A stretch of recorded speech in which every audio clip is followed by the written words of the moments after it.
Saya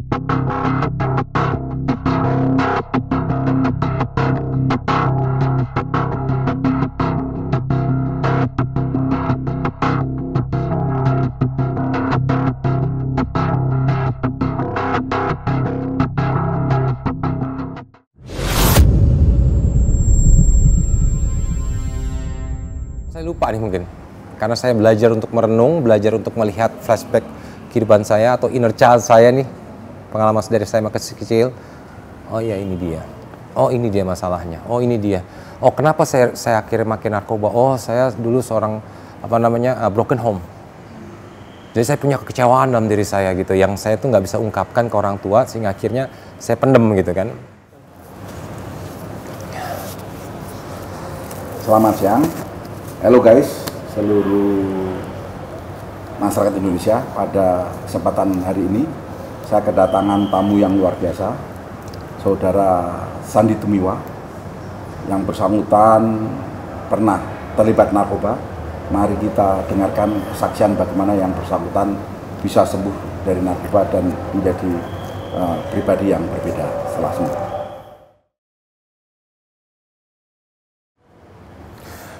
Iya, saya mengenal narkoba itu dari tahun 97 ya, zaman saya SMA. Biasa anak-anak gaul, kita bergaul, terus akhirnya saya pertama kali mencoba yaitu putau ya dulu. Saya pakai putau tahun 97 itu bersama kawan-kawan juga. Karena saya pengen dianggap aja gitu, dianggap keren gitu. Ini gue pakai putau loh, kayak gue mau eksistensi, saya mau tuh eksistensi ini loh diri saya coba-coba akhirnya. Tapi saya pada waktu itu bersyukur, kenapa? Ya bersyukur dan sedih dan bersyukur sih, saya punya sahabat namanya Nakia itu meninggal. Dia ternyata banyak banget suntikannya di tangannya, dan saya dikasih tahu sama keluarganya dia meninggal, dikasih lihat banyak tangannya kesuntikan semua. Dari situ saya berhenti. Tapi saya kan nggak tahu pendidikannya, saya nggak tahu pengetahuan itu. Akhirnya saya mulai gantilah dengan berarti putau parah nih, saya nggak mau, gue serem gitu kan. Saya sedih banget di situ beneran. Tapi saya pakai sampai bikin bikin band namanya Nakia dulu. Waktu itu sama Irma Darmawangsa, ada artis ya Irma Darmawangsa. Saya bikin band nyanyi di daerah suatu kafe kan di sana tahun 97 ya, 97-an.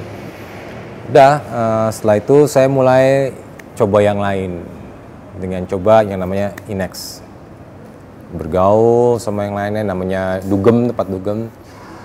Karena kan saya nggak tahu pengetahuan itu mengenai putau. Ya saya tahu teman saya meninggal, sahabat saya, orang terdekat saya meninggal, saya berhenti gitu. Saya nggak tahu juga, makanya karena saya nggak tahu itu akhirnya saya coba yang lain karena katanya fun, ya bener, akhirnya fun, seneng. Sampai singkat cerita saya mencoba yang substance yang zat yang saya suka itu adalah sabu. Gitu. Itulah rangkaian saya mengenal.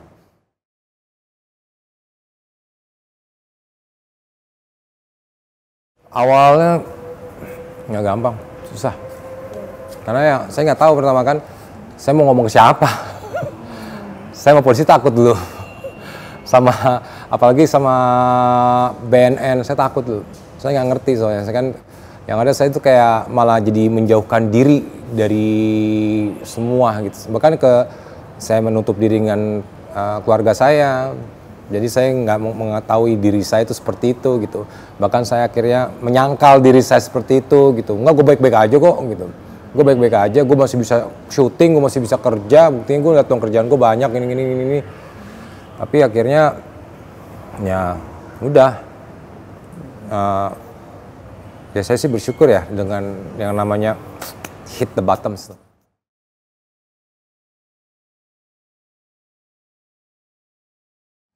At the end memang hal yang bikin saya bisa lepas ibu saya, peran keluarga saya, almarhum ibu saya. Sebelum dia meninggal, dia memberikan pesan sama saya. Saya lagi di dalam waktu era pandemi kan, dari Salemba hanya bisa memberikan video call ya. Karena untuk bisa berhubungan dengan keluarga. Akhirnya saya cuma bisa ngelihat di video call ibu saya lagi disiram pakai bunga. Saya nggak bisa mandiin ibu saya cuma bisa ngeliat dia di video call, itu sakit banget. Jadi hanya gara-gara sebuah sabu yang cuman mungkin 700.000, 600.000, saya kehilangan orang-orang yang saya sayangin. Tuh.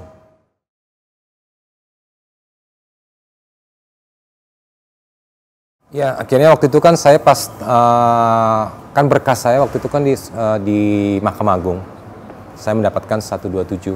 Saya bersyukur. Akhirnya saya direhab kan. Memang akhirnya kan tapi karena lama waktunya akhirnya saya selesai di setahun 5 bulan ya. Karena kan lama persidangan ya.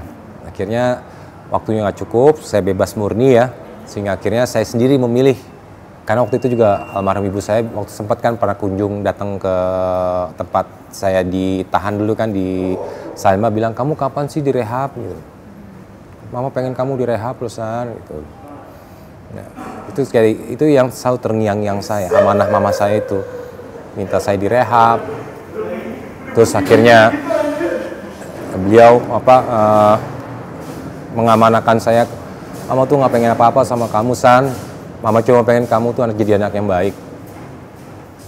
Jadi 2 poin itu gitu. Sehingga akhirnya pas saya keluar dari tahanan, saya langsung meminta untuk ke rehabilitasi. Memang saya waktu itu kan diarahkan sama lawyer saya tidak ke BNN waktu itu ya, ke rehab yang lain gitu. Makanya dari sini pun saya terus ingin mendekatkan diri saya kepada tempat rehabilitasi center kan. Karena apa? Saya ingin terus mendapatkan pengajaran itu. Memang waktu di tempat rehabilitasi mengatakan, pertama-tama kamu harus sadar kalau kamu itu udah berantakan. Saya pas di dalam isolasi, waktu saya akhirnya memilih ke tempat rehabilitasi itu, ya saya dibilang sama salah satu konselor bilang begitu, "Kamu harus sadar kalau kamu itu berantakan." "Enggak ya udah diam aja dulu, kamu pikirin aja dulu," gitu kan. Akhirnya saya baru sadar, oh iya. Pas saya akhirnya mungkin waktu demi waktu saya diem di tempat isolasi itu, saya memikirkan diri saya, apa yang terjadi dalam diri saya. Walaupun saya memilih loh, saya kan memilih ke rehab kan. Akhir sampai ke ibu semua, oh iya ya, gue udah hancur banget hidup gue ya. Gue udah kehilangan semua yang gue sayang ibaratnya. Gue sekarang tinggal sendiri gitu kan. Dan gue sadarin, iya gue salah.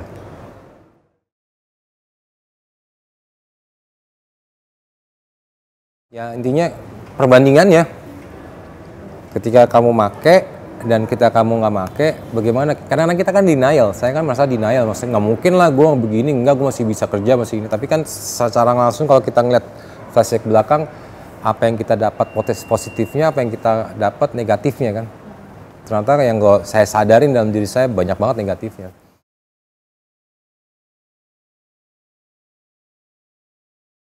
Iya maksudnya kayak flashback. Jadi kan pas saya sadari pas di isolasi itu, memang ada namanya kan isolasi mandiri ya. Kita harus diem di tempat, nggak bisa ngapa-ngapain. Kita kan biasanya kan struggle pengen cari barang itu kan. Kalau kita yang namanya udah sogas ya udah parah, gue pengen banget nyari itu barang. Gue pengen mau nyabu, gue pengen banget misalnya kalau gue saya sukanya kan itu sabu. Saya pengen banget cari gitu. Tapi saya didiemin di situ kan. Saya kan mau pakai cara gimana intrik saya ya bukan gimana caranya saya bisa mendapatkan barang itu. Tapi kan akhirnya saya nggak bisa karena kan di kerangkeng. Ya udah, akhirnya saya cuma bisa merenung. Akhirnya saya cuma bisa sujud ya dengan ajaran agama saya ya.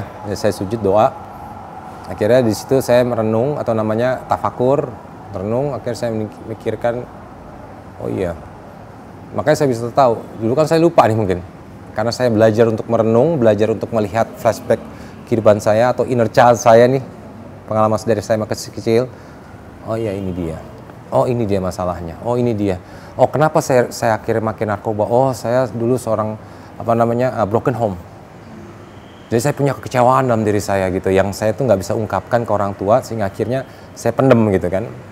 Dan akhirnya timbullah kekecewaan itu. Akhirnya ada teman-teman atau lingkungan yang lain yang mensupport saya, yang bisa akhirnya menghilangkan kekecewaan, yang terkesan bisa menghilangkan kekecewaan saya. Saya bergaul dengan mereka dan ternyata pergaulan itu salah. Karena pergaulan mereka kan mungkin ya karena wajar ya anak muda zaman dulu itu kan pengennya ya kalau drugs itu keren kata mereka gitu. Padahal yang saya tahu sekarang drugs itu ya not keren, berantakan hidup lo at the end gitu. Tapi kan baru kamu sadar sekarang nih. Ya sekarang ini saya udah umur 39 tahun, saya harus ibaratnya harus mulai mupuk lagi, menata lagi nih hidup saya yang udah berantakan kemarin-kemarin. Tapi ya bukan berarti saya terus down gitu ya, saya harus bangkit gitu. Apalagi kalau misalnya saya ngeliat kan masa depan ibaratnya umur-umur yang masih 15, masih 14 gitu kan, yang masih punya potensial, masih mereka tuh gila kalau mereka 39, kalau mereka fokus saja dengan umur saya sekarang mungkin mereka udah bisa jadi pejabat ya, udah jadi pengusaha yang sukses, udah bisa jadi apa gitu. Kalau saya ya wajarnya kan saya di posisi ini saya harus bangkit lagi kan, sebagai seorang entertainer, saya sebagai seorang artis ya saya udah jatuh bangun, tapi akhirnya saya baru sadar banyakan jatuhnya, dan saya baru sadar akhirnya ini gara-gara saya. Kenapa saya memilih drugs itu, kenapa saya milih sabu ini, kenapa saya waktu dulu milih putau, kenapa waktu saya milih Inex, kenapa saya ambil yang namanya semua lah barang-barang yang kalau dibilang haram itu kenapa, karena menghancurkan diri kita itu haram. Jadi benar saya sadar itu kayak gitu.